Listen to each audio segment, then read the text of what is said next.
This is the first time that I'm attending this festival, and I'm very impressed.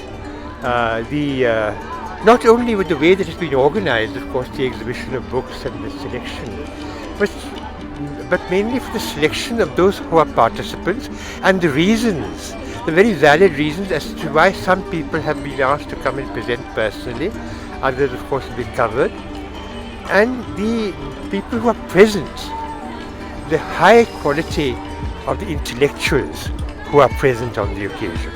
This is what I find so very important. It's exhilarating. It shows how freedom of speech and expression is alive in our country. So it makes me proud of being part of this festival. It makes me proud of being in India.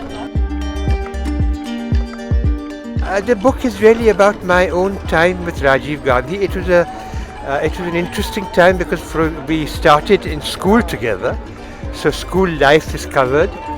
But I was there with him when he was Prime Minister at a very vital time in India's history.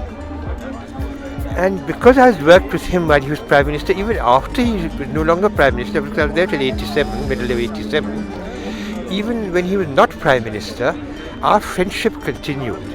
And therefore we were able to share ideas about how things were developing in the country and in the world, and exchange those ideas. So that way I felt that I knew a great deal about his thinking, because naturally in our casual conversations he would and he had this habit of actually taking very extreme stands and inviting argument.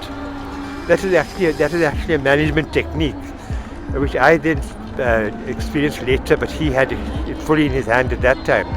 So therefore we'd talk, we'd argue, and therefore I was quite clear about his motivations.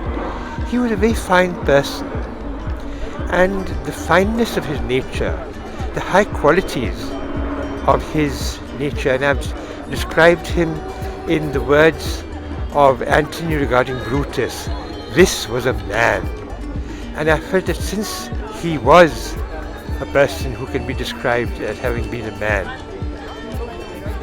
the rest of his countrymen, the rest of the world should know the greatness of a person who was a friend to all of us.